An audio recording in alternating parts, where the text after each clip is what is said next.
Hello everybody, thank you for joining us this evening for the Meet Melbourne graduate session on the Masters of Social Policy and the Masters of Public Policy and Management.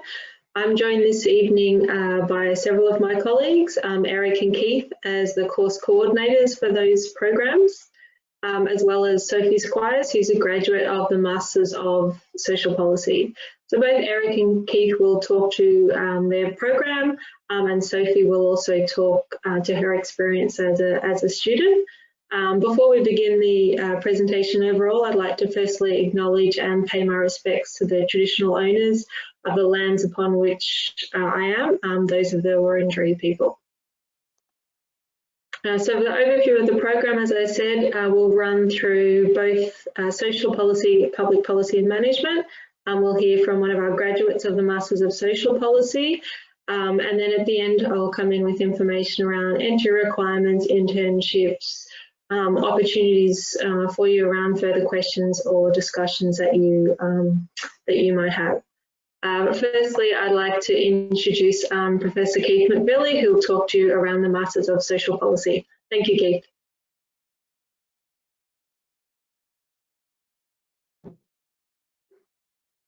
Terrific. Thank you very much, Amy, and thank you all for taking time out of your schedule to come out and find a bit about our master's programs at the University of Melbourne. As we commence tonight, I too would like to acknowledge the country on which we meet tonight, virtually and for each of us physically. This is Aboriginal land, title has never been ceded, and let us commit ourselves to the ongoing work of reconciliation and promoting a truly inclusive Australia. I'm Keith McVilly. I'm the University of Melbourne's Professor of Disability and Social Inclusion, and also along with my several roles is that as Director of the Master of Social Policy. So maybe we can bring up the next slide, please, Amy.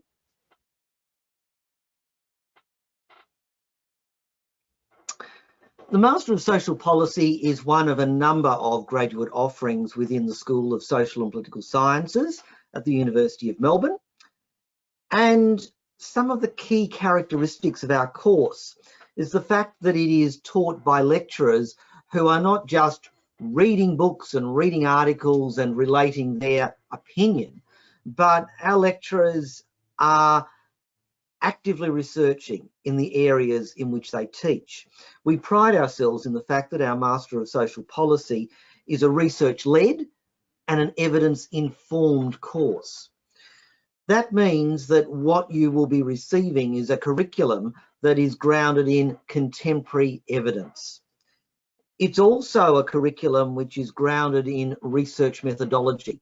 So we don't just want you to learn the facts and then go away, but upon graduating from our course, we want you to leave with the skills necessary to generate the facts going forward in your future workplaces and in your future careers.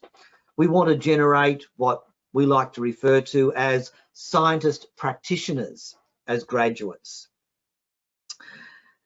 Our course also emphasises the importance of being in close contact throughout your course with our various industry partners. And we want you to have the opportunity to undertake your learning activities in consort with a number of people and a number of organisations in the community and social services sector who are in the business of generating the evidence, creating social policy, and importantly, implementing that social policy. And among our many and varied partners are significant organisations in our community like the Brotherhood of St Lawrence, major social service provider nationally. We also have a very strong partnership with Scope Australia, which is one of Australia's largest, oldest and indeed leading providers of disability support services. We also have partnerships with organisations such as Red Cross Australia. And these are the organisations that you'll have an opportunity to work with, work within. We have a lot of the staff from these organisations who come in to contribute lectures to our program, And there are also, through the various capstone and other opportunities, time for you to spend with these organisations on very practical and applied projects. Our course takes a very multidisciplinary stance, and indeed we want to promote transdisciplinary practitioners in all that we do. So yes, people come to our course from many of the traditional social sciences with backgrounds in sociology and anthropology and criminology, gender studies and the like. But we also have lots of people coming to our course from a variety of other disciplines. And in the last few weeks, I've been involved in talking with people, reviewing applications for people who have got backgrounds in business, in law, in economics, in ecology and environmental sciences. So there's quite an eclectic group of people who come into this degree. And as you might imagine, that also enriches our course and enriches your learning as you get to sit in on tutorials and have conversations with people from a whole variety of backgrounds. There'll be some time for some questions as we go towards the end, but let's move on to the next slide, Amy. Our courses reflect a whole variety of issues across the world of social and political sciences. One of the courses that I teach is called Inclusive Policy Development. And one of the core issues that permeates inclusive policy development, and indeed many of our other courses, is a great emphasis on the importance of co-design and co-production in the area of social policy. For those of us involved in crafting and delivering this course, we've reflected on our own careers, and many of us have come in from industry. I sometimes describe myself as a fraudulent academic, having worked in the community sector for many years before coming to work at the university. But in reflecting on our careers, those of us delivering this course are very acutely aware that all too often social policy goes off the rails. It doesn't achieve its outcomes because the people who are on the receiving end, the end user of the policy, have not been involved in its very inception and development. There may have been times when they've been consulted along the way. What do you think about this program? Do you like what we're delivering? But what we're committed to in this course is equipping you with the skills so that you can engage with the end user of social policy from the get-go. So indeed, the people who are on the receiving end of social policy are in fact your partners as policymakers in the very inception of policy. Amy, let's go to the next slide. There are a variety of options, so we can tailor this course to very much your career objectives. As I said, people come to this degree from a whole variety of backgrounds, and they have a whole variety of career aims and objectives.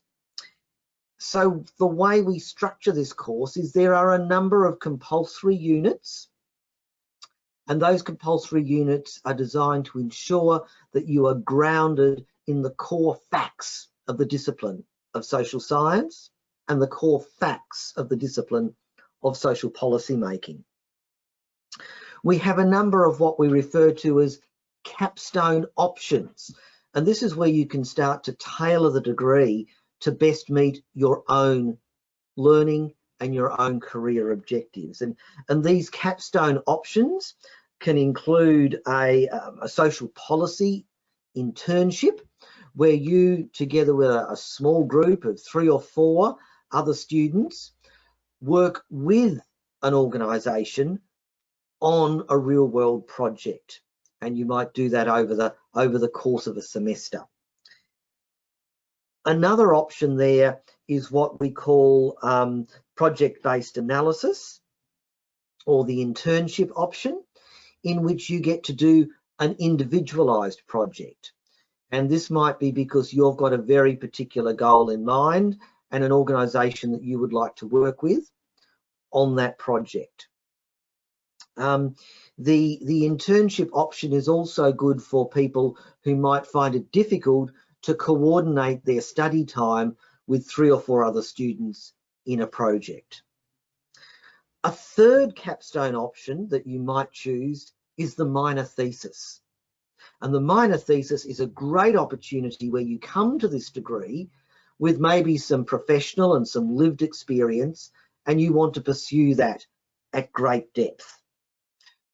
And then in addition to those capstone options, you can further tailor the course to your own individual learning needs through a multiplicity of electives, some of which might come out of the School of Social and Political Sciences, or indeed electives from anywhere across the university once they're approved for you.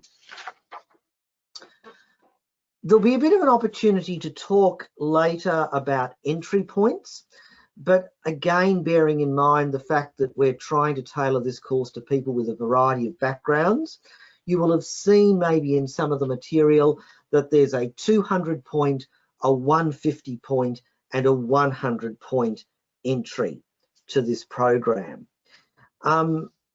The 200 point entry is for anybody who has an undergraduate degree from any discipline, so long as they have got a 70% weighted average, an H2B equivalent entry point. And we welcome people from a whole range of disciplines into this course at the 200 point entry. And having those 200 points available to you will enable you to explore a whole range of social sciences issues that you might not have explored in your own undergraduate degree if you maybe come from a law, an economics, a business, or indeed a hard sciences background.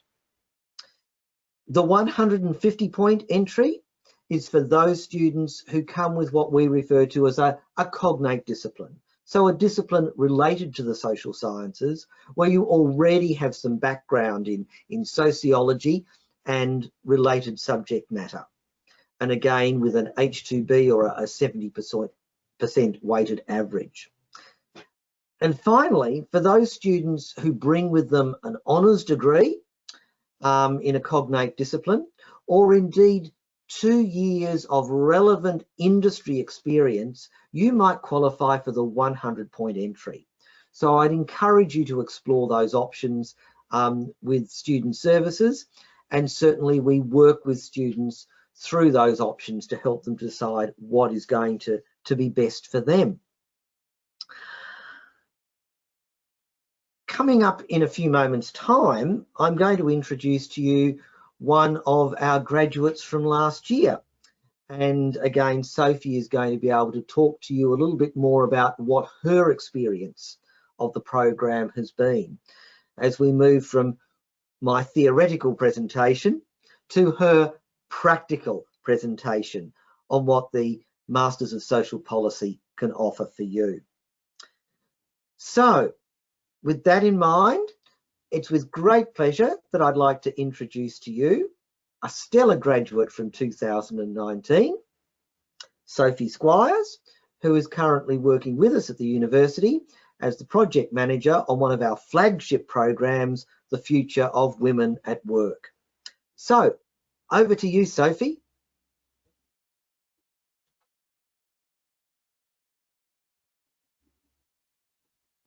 All right, hello everyone. It's great to be here and get to tell you a little bit about my experience with the program.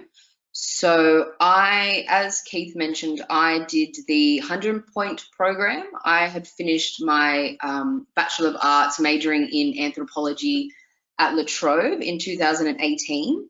And I was always really interested in the applied side of anthropology and social justice. And I just knew that I wasn't ready to do a PhD, or I didn't really want to be an academic at that moment. So I decided to do the Masters of Social Policy. As I said, I did the 100 point program because I'd already done the thesis component. And the way that I structured my Masters was I chose to focus on subjects that would really build my practical skills. And Keith is right when he says that there's a lot of electives. There's so many electives, and I just wanted to do them all. But I decided to really focus in on the practical side, so the qualitative analysis, statistics type subjects, to build those practical skills, and then through that I would kind of expand my knowledge on different topics through the assignments.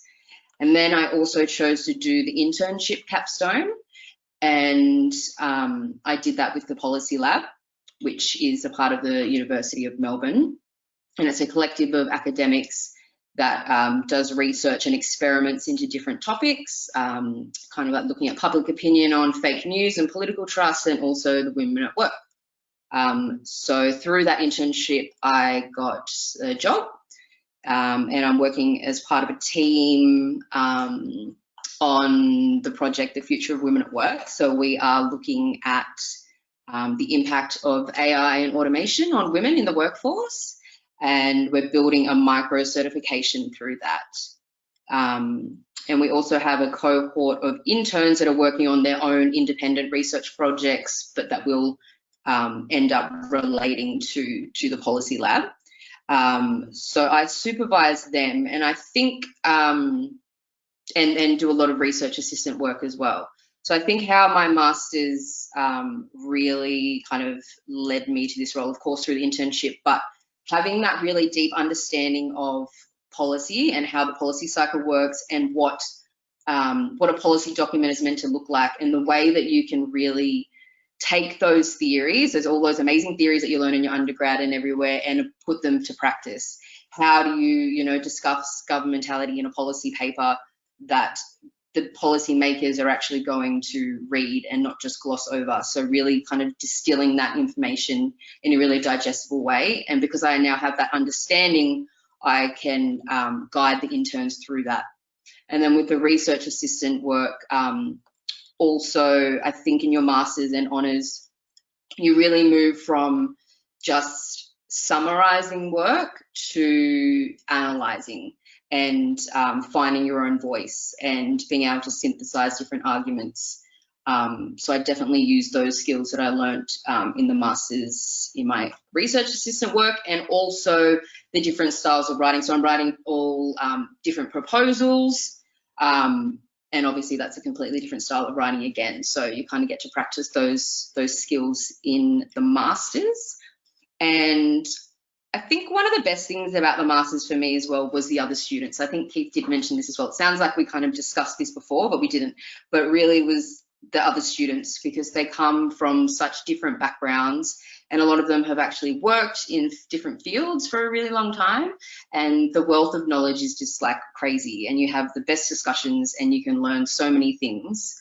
And through that as well, you're also really networking, and networking with your lecturers, networking with your peers, and all the different partner organisations that come along, and building interpersonal skills, which I think it's one of those things that you always hear, but they actually are really important. And I think you really get the opportunity to do that throughout the master's, and I'm definitely applying that in my work now. Just being able to converse, in the right kind of manner, and being able to handle being in an office and sending all the emails.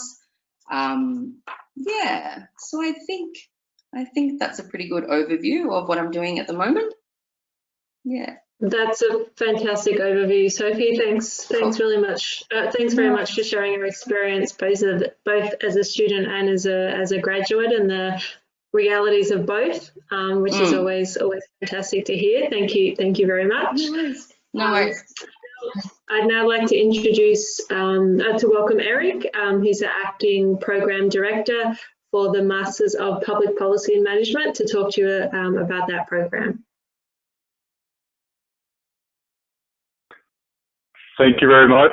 I hope everybody can hear me. Speaking to you through my phone. Could we go to the next slide, please?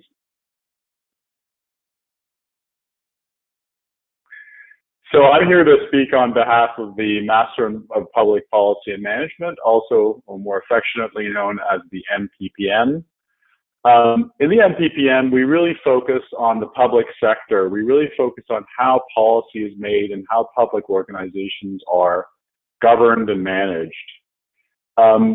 People who come through the MPPM come from every corner of the world. In our program, something like 60% are from Australia and about 40% are from overseas. Graduates from our program are trained in various kinds of theory and practice in the relevance of public sector. We focus on how to analyze public policy, how to understand political decision making, how to understand leadership in organizations, and a series of subjects around those themes. The MPPM has the distinction of being one of the oldest programs of its kind in Australia.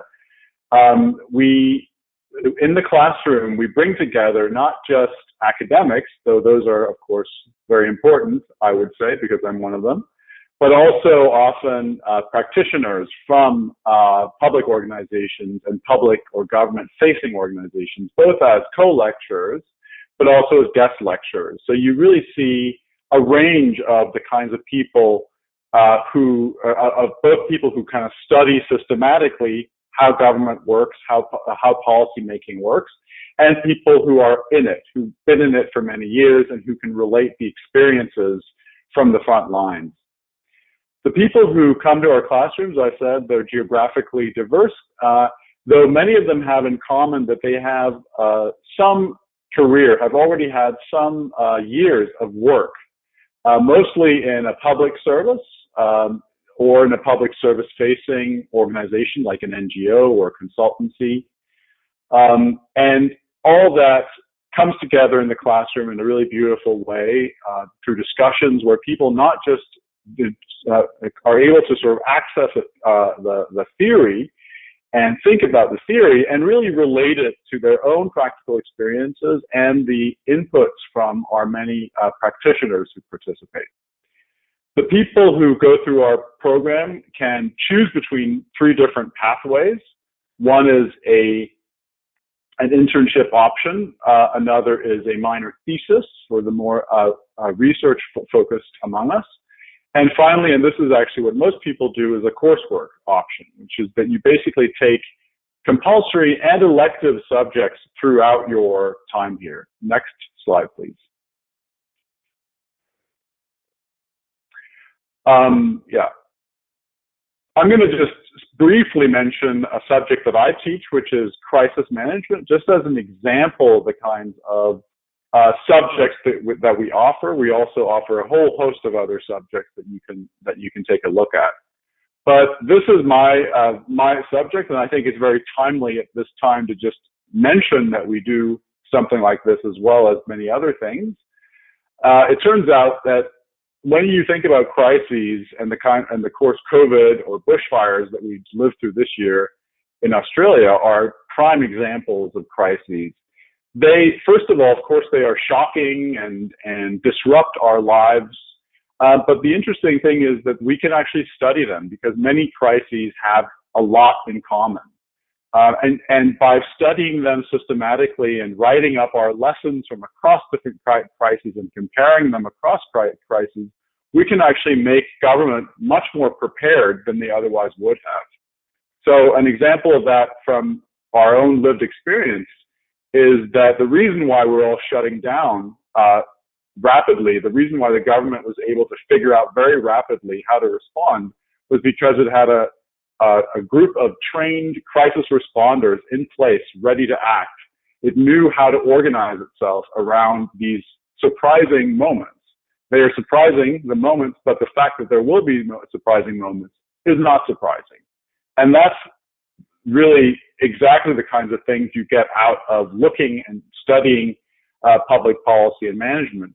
You realize that there are patterns, there are systematic patterns that we can follow and learn from. And that is the kind of thing that you do when you're in a university. When you get into the MPPM, you step up from your lived experience to the systematic lessons, the systematic patterns, and you learn to appreciate those, and you learn to use those theories, those principles, those concepts, those frameworks, and relate them to the reality that you're familiar with or that you're able to study. And so crisis management is really a great example of how that works. The study of crisis is a great example of how that works. Next slide, please.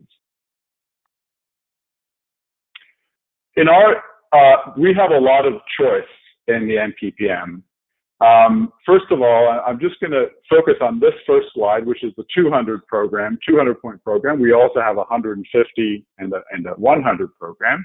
And very much like the MSP, the Master of Social Policy, the MPPM has different points you can get essentially different entry points depending on your study and work background.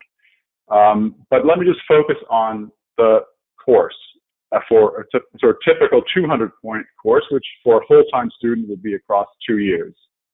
First of all, in the top row there are compulsory subjects. So we do have core subjects that sort of add up to accumulation of knowledge about how public policy works, how politics works, and how government organizations work. And that's what those are compulsory subjects that you take are all about. And you're there together with your whole cohort, learning from, as I said, practitioners and theoreticians, and having these very in-depth sessions across your 2 years. Then you can choose electives. And so the subjects sort of below with crisis management is in bold there, and business and government in bold.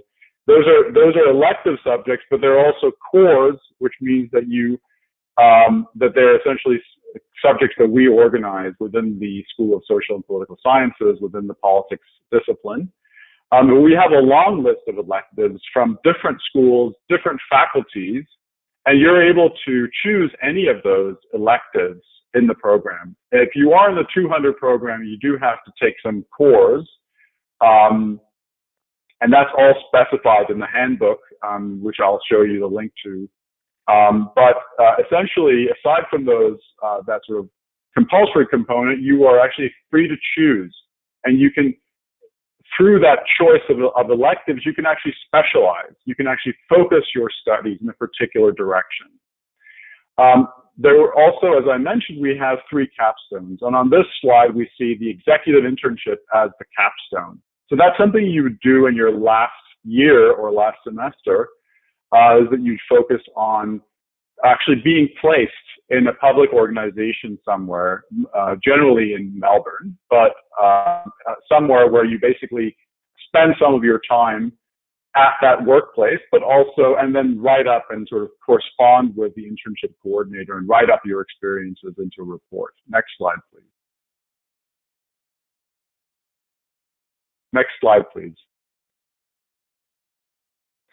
So as I mentioned, we have 150 and 100-point programs. And here we have, just as an example of a different capstone, we have the thesis, a minor thesis.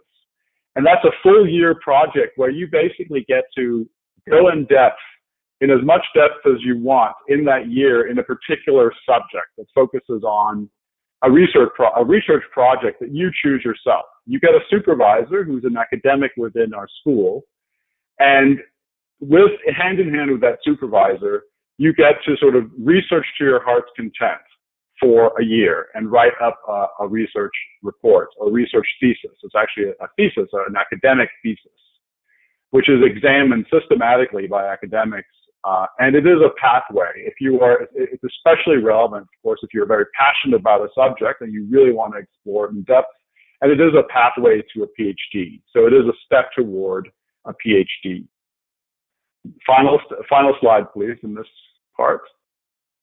And so this is a final, as I said, we have also a 100-point option, and this is just how that might look if you do a coursework capstone. But you can also do a coursework capstone at the 150-point or the 200-point level. And here again, a coursework capstone essentially means you get to choose subjects and really and through your choice of subjects, focus on in a particular direction. Next slide, please.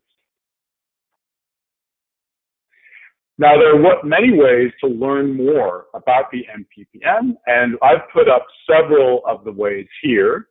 I think if I were in your shoes, the first thing I'd do after this seminar, which congratulations on coming to this, that's a great first step. But actually, you can spend quite a bit of time online with our websites, with our web presences, if you like. One is what Keith showed you before as well, which is basically the entryway to the sort of overt entryway to the MPPM and other master's programs, where you get sort of a, well, not superficial, but not as in-depth as it could be, overview of the process and the subjects. But if you really want to go in depth, if you really want to see everything displayed in front of you, you should go to the handbook, and that's that second link, the handbook at UniMelb, or handbook.unimelb.edu.au. If you go there, you can actually look at every single subject. You can look at every single timetable. You can click through to every description. You'll be able to see every detail of how you might construct your subjects, your course at University of Melbourne. And once you've gone through all those things, you can contact us. You can contact the staff here at the university. You can go directly to the UniMelb study.unimelb.edu.au if you have not yet applied. If you're interested in applying, you can actually, if you have already applied but want information, you go to Arts Grad Admissions, and if you have questions about content in the subjects that have not been answered through the website or through the handbook, then you can actually email the MPPM director, which for the next month is me, but from July and onward to someone else, and we will then endeavor to guide you to the right resources or answer your questions if we can. So that's it for me, I believe. Yeah, thanks very much, Erik. Thank you for going into detail about the program and all the options available to students. So we've got one more slide in relation to the Public Policy Management Program, which is a testimonial from one of our graduates, Rosanna, who's now a consultant at KPMG. So we do have this information on the study website as well, but it goes into some detail about her study experience, what motivated her to study a master's degree, and where she's at now. Thank you to Erik and Keith and Sobu for talking about the depth of the programs and their experience. I'll talk now a little bit to some of the items that each of them mentions. And the first one is internship. So as you've seen, for the Masters of Social Policy and the Masters of Public Policy and Management, you can take an internship for course credit. That internship can be in Australia, or it can be overseas, it can be online. It can be for local, federal, state governments. It can be for a private organisation. Really, the only limit is your imagination. So we have what we call a work integrated learning team in the faculty that can assist you in that process. But it's very much a matter of you.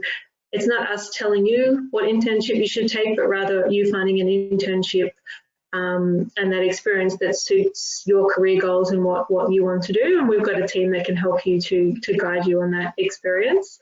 And we've included some logos on the screen, as you can see, for some of the organisations that our students do internships through. In regard to the course structure and entry requirements, as both Erik and Keith have spoken to, the programs are across different durations. For Australian students who are able to take the courses part-time as well as full-time, as many students do. And it's really not quite choose your own adventure, but don't be afraid if you don't have experience in any of these areas, that this program will suit you, because we have programs designed for students that have what we call cognate or a related discipline, as it mentions on screen, or from totally different backgrounds, depending on what your background is and what you want to do from in your future study. What we call at Melbourne the WAM, the weighted average mark we require, is 70% from your previous studies. And for both the 1.5 and 2 year program, there's no work experience requirement at all. It's based off your previous study. If you're not sure which of those options would suit you, please apply for the one that is your preference, and then our selection team will make any adjustments that may be needed. All of the programs also commence in semester 1 and semester 2, so it does allow you that flexibility as well. In terms of semester 2 2020, which is about 8 weeks away, not that we're counting. Obviously, in light of the current situation, the university has been teaching online and we're working online. Broadly, we are, like all institutions and organisations, following the government health advice. So in the state of Victoria, in recent weeks, the state government has come up with some updates around what those requirements are, but the Faculty of Art has a commitment to teaching online for semester 2 2020. That means that if you start your semester studying online, you can finish that semester studying online. So you won't be suddenly called to class, even if there is some commencement of face-to-face classes.